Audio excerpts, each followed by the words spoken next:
There was an age-old tale in the Midlands. It told the story of the Anguish Mountains. 1,000 years ago, a young woman came to these grand mountains, tears pouring down her face, choking and sobbing, crying and screaming to the face of these old rocks. And they listened. So the woman wept her pain till the wells behind her eyes dried, till the breath left her wheezing, till the seasons changed and the weather became cold, as an unloving father. For 3 long months the woman cried, and for 3 long months the mountains lent her their broad shoulders, becoming the only solace to her pains. When the woman left the mountains, people saw her smiling, as if a new hope had dawned upon her, as if she found a new way of life, after she had lost her husband and 2 children. Then the woman cultivated Azov, rose through the ranks, and became the paragon of earth, rivaling great warriors in strength.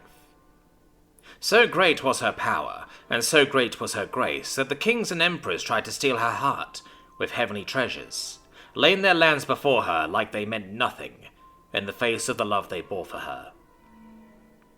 She refused, for she'd vowed to take no other man than her late husband, to stand as tall as those mountains, to be the solace of the morning. She became the morning light shining upon the ones who had long forgotten the colour of the sky. Thus they called her the saviour of the fallen, keeper of the hope, and she died a noble death.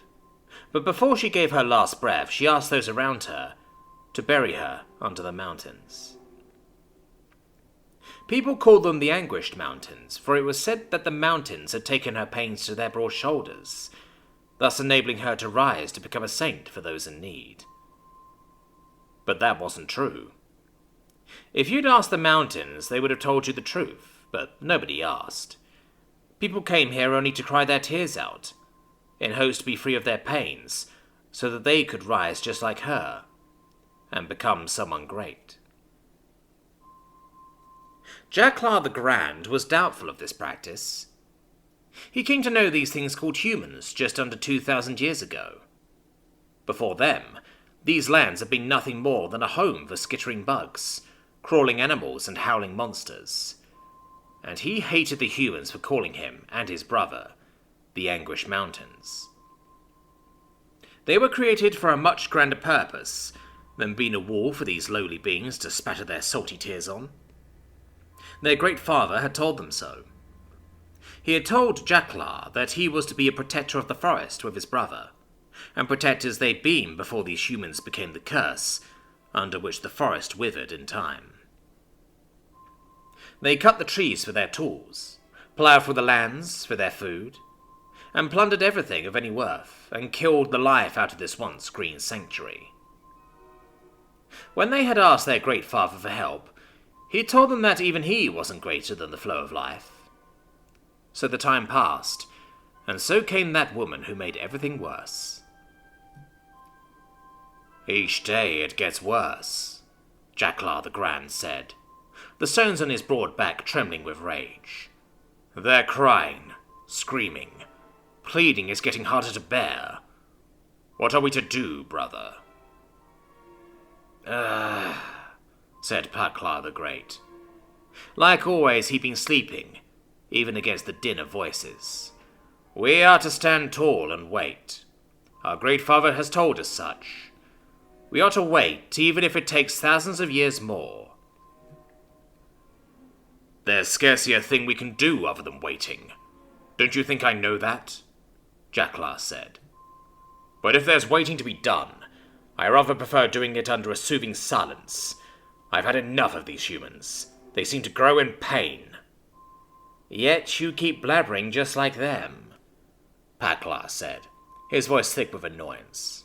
"Have you no shame, brother? Must you act like a little stone when you stand tall enough to touch the heavens?" "It is easy when you sleep through the ages, isn't it now?" Jaclar said. He meant to throw a mighty stone at his brother's peak, but came out rolling one down to the flood of wobbling heads under him. It made no difference other than adding to the noise. "I see you've forgotten our purpose on these lands. We were to be protectors of the forest, but now there's scarcely a tree left before us. Shrubs and twigs, Bushes and little puddles, and humans more.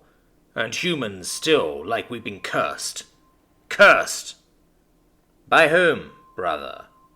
Packlass said, raising his voice. Even Great Father had left us here, all alone, yet you pretend you're under his grace still. Acceptance is a virtue these humans have taught me, a virtue that I wish you'd come to understand, yet seems to me you have only stones for thinking, and caves for bickering. Jacklar searched for a good answer, but there wasn't one.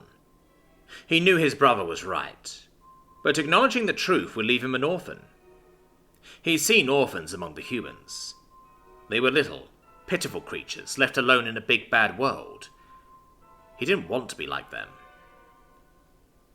So he slept, just like his brother had told him. The years went past. The seasons changed.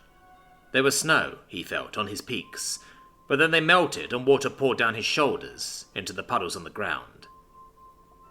He saw them in their simple glory, but the humans were there too, and they were still crying. Until they weren't. There came a time when he awakened to a day still, as it had been thousands of years ago. He didn't tell his brother, who was in deep sleep. He cherished the silence and breathed the empty air. It was peaceful. It was quiet. Alone he savoured the taste of his new life, and it tasted like the wet ground after a pouring rain. Then it became too quiet. The silence loomed over him like a dark shadow, and he was afraid, for he hadn't seen a day as silent as this one for years, and he called out to his brother, but he didn't hear him, and Jacklar started crying. He cried until his peak dried out. Then the shrubs on his surface died and died with them, the little creatures. The sun scorched it until his stones broke, and marked the earth before him with long cracks of drought. Jacklar got so tired that sleep took him on one night, and he gave in to the dark. One day he awakened to a warm touch on his surface. His bleary shoulders crackled as he came to know the presence of a woman near his foothills, who laid a trembling hand on him and whispered easing words. "I hear you," she said, and her voice was warm, and it was full of understanding. Jacklar saw the woman. She was ugly and bent and broken. She dragged her legs with her hands to sit upon the stone, and lay there trembling as if such little effort had been enough to leave her breathless. Then she rested the side of her face on his shell. "You told me to stand tall, just like you, but I can find no strength in my legs anymore. I can't feel them," the woman said, smiling sadly.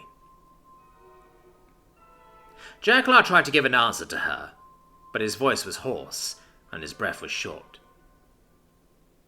The woman shook her head. "I know," she said. "My grandfather told me the story of your great sorrow, that how you wept here in silence, surrounded by pains that you know nothing about." Jacklar felt her trembling, but he was too tired to chase her away, to tell her that a grand mountain like him felt no sorrow. He was beyond what was human, beyond the emotions that made these creatures weak. "He told me it was my great-great-grandmother who wrote the story in her memoirs. They called her the Saintess of Earth, but my grandfather said it was never her intention to mark you as a stone for weeping. She was grateful, for you were so great-hearted to listen to her when she was in so much pain." Jacklar was angry. The memory of that woman was still fresh in her mind. It had been her curse that scorched the land into the barren lands it was now. If Jacklar still had those mighty rocks on his surface, he could have used them to chase this little woman away, but he hadn't. "I now understand that they forgot to tell you one thing," the woman said, her voice weak and shaking. "Even I forgot. Foolish of me, I know, but we humans can be like that sometimes." Jacklar was curious, but he knew that nothing would make him forget the years spent in mindless fury. Though he might be a shattering stone now, his rage was still mighty, as he had been before the ages. I'm sorry, the woman said. Jacklar shivered. A long shiver that made his stones, the ants, and the little bugs on his surface tremble in fear. I'm sorry for all the people who shed their tears to your hills, who came here only to be free of their pain. I'm sorry for my great-great-grandmother, who sleeps in peace under your long shadow, the woman said. There were tears glistening in her blue eyes, but she wiped them with the back of her hand. She wanted to smile, Jacklar understood, even if she couldn't hide the deep sorrow inside her heart. And thank you, she said. The lines on her face twisted all of a sudden, as if the words cut through her throat like jagged flints, as she swallowed with great difficulty, and donned the same smile on her lips, bright as the sunlight. Thank you for standing tall all these years. Thank you for being the only friend I came to know in this wide world. Thank you. The words echoed throughout the long gashes on his surface, up the crevices and down the cracks on his back, as the gale swept the woman's long hair to her face, and Jacklar saw there was a teardrop, but he stood silent. He let the tear trickle down to his heels and felt his warmth. The woman lay there still a stone, and she lay there for years, and Jacklar waited to hear her voice again, but she never uttered a word. She died, he came to accept years later, and with acceptance, returned to his long-lost peace. It started raining. A pouring rain as if the sky mourned her death. From where the tears had wetted, sprawled big bodies of wood, and it was green again, and it was life back in the barren lands. With their roots they wrapped the little body of the woman, and Jacklar embraced her and took her inside his mighty shell. She wasn't alone now, and he wasn't alone either. And thus Jacklar the Great closed his eyes one last time, knowing the eternal rest came here to claim him, knowing the humans weren't that bad after all.